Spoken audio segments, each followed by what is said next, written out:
Hi, this is Ian. I'm here to talk about sharpening and maintenance of Japanese knives. So here I have an assortment of sharpening stones and a couple of honing rods and a couple of other accessories. So I'm going to talk a little bit about it and let you know what you might want if you're looking into sharpening and maintaining your own blades, which I highly recommend. It's one of the best things that I started to learn a number of years ago, and just having the freedom and ability to sharpen my knife at any time without having to take it in and not knowing how it's going to come back. There's so many reasons why it's good to sharpen your own knives. It really added a whole bunch of enjoyment to my own cooking and just knife maintenance in general. So I highly recommend getting into it. It's not that intimidating, I don't think, as long as you know how to start. So the first thing that you would need, maybe first I'll talk about the difference between sharpening on a stone and what some people would call sharpening on a rod. Honing rods are more used for Western European style knives.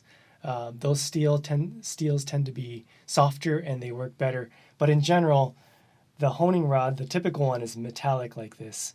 And the whole idea is that you take your knife edge and you're trying to straighten out, after use, maybe eventually hitting the board that many times, the very tip edge of the blade may curl over, or it may kind of go out of whack a little bit.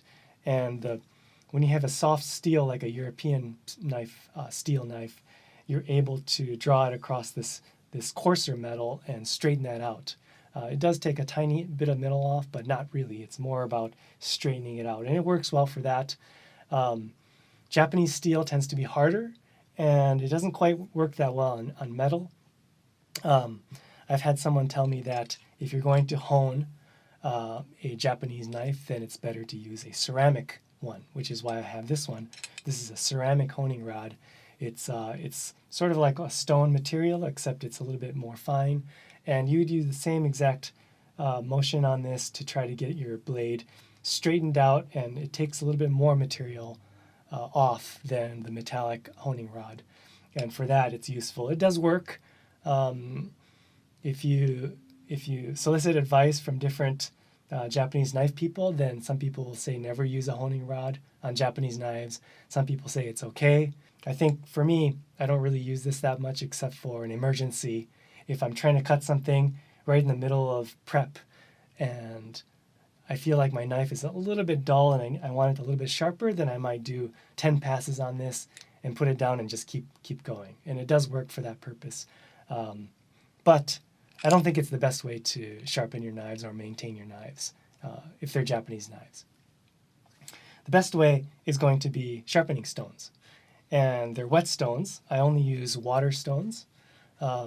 That's what's traditionally used in Japan by sharpeners and chefs, and that's what I use also. So the most common one is going to be a 1000 grit.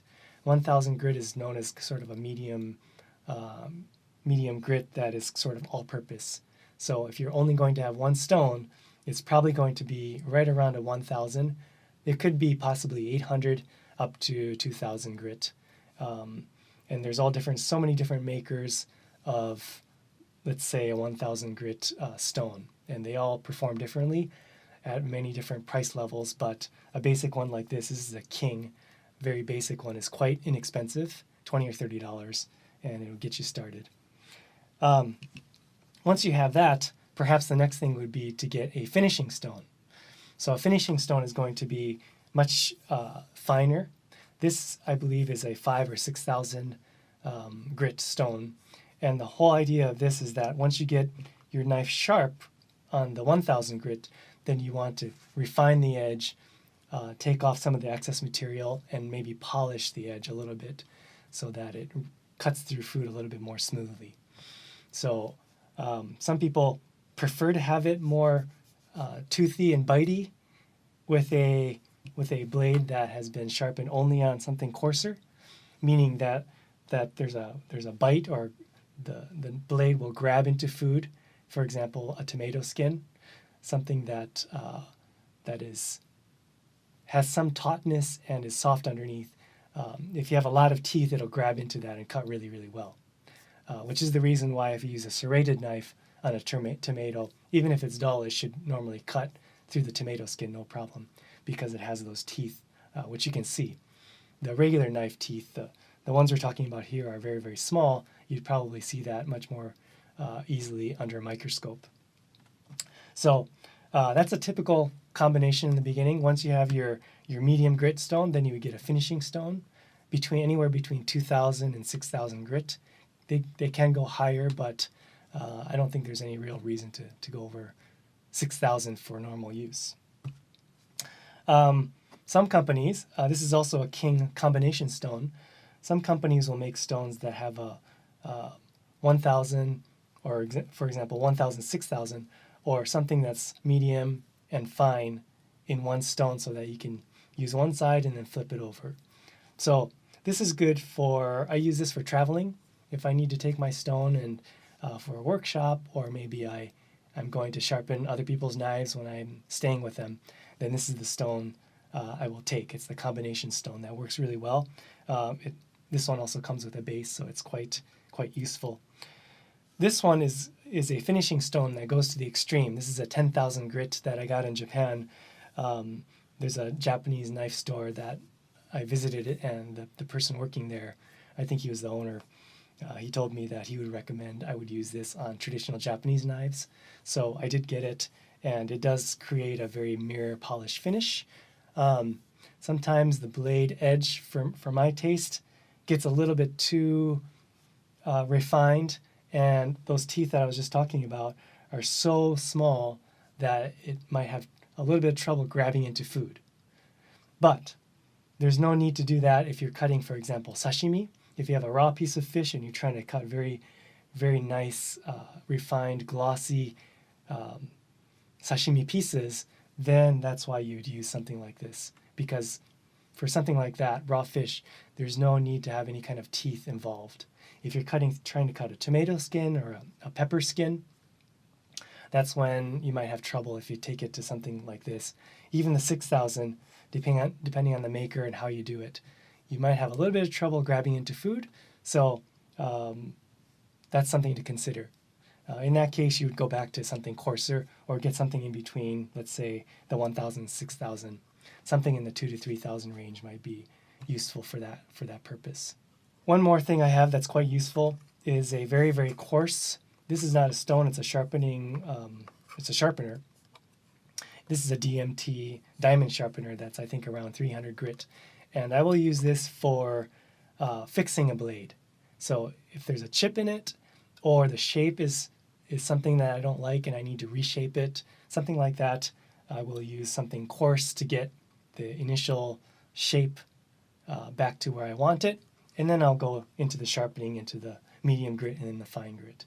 So something like this is quite useful for fixing your blade, whether it's a chip or a crack, or, for example, if the tip has come off, then you can make that back into the pointed tip by using something coarse like this.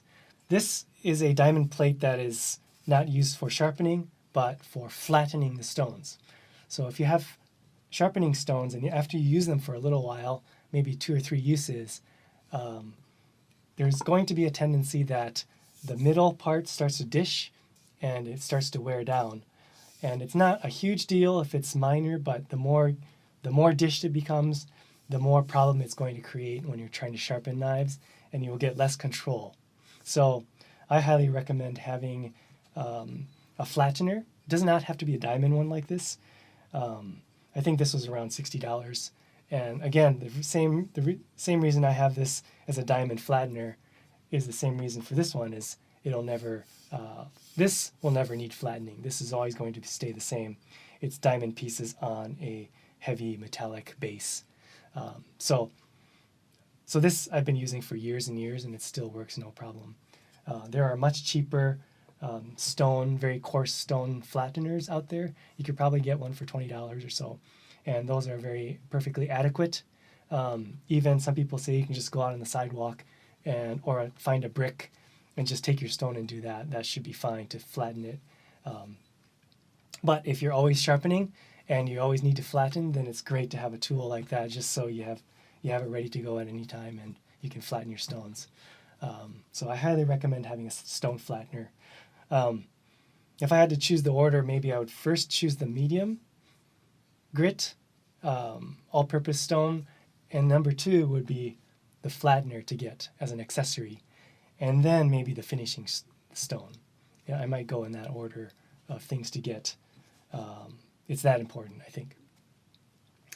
Finally, I have here a base. This is also very, very optional, totally not necessary, but if you do a lot of sharpening, you'll realize that when you soak these stones and start sharpening on them, there's a slurry that comes off, combination of the material that's coming off the stone and the metal that's coming off your knife. And it's kind of dirty and gets messy, and your workplace might get a little bit messy even if you have towels on there. And that's why I have a base that contains all that slurry and a holder. So this is a holder that you can put your stone in and lock it in place, and it'll, number one, raise it, and it'll stay very stable. The slurry goes down, and then I can go to the next one and switch it out. So I don't always use this base, but if I'm, for example, doing a whole bunch of knives that day, then to me it's worth having that extra height and containing of the mess, and the extra durability and stability that this base gives me. So something like this is optional, but nice to have if you start to get really into sharpening. So one last thing, you might see something like this is called Nagura stone, and this is a mini fine grit stone that's used for creating a slurry on your stone, or to flatten certain areas, things like that. This is pretty much my basic stone setup. I have some other accessories and some other stones, but really, just to get started, you just need one stone, and I highly recommend checking out John Broida. He owns Japanese Knife Imports in Los Angeles, and a number of years ago I started learning from his online videos on YouTube. Wonderful tutorials where he shows you every step and explains it, and I started there, and then I would start to go to Los Angeles and learn directly from him. So a lot of the knives I own are from his store. I always highly recommend people checking him out, and excellent customer service, wonderful selection of knives, really excellent resource for anybody looking to learn more about knives and sharpening. Of course, he does professional sharpening in his store as well. That's a little bit about knife sharpening, and if you have any questions, you can always send me an email. Let me know, and I'll try to help you out with whatever I can. So anyway, thanks for watching, and see you next time.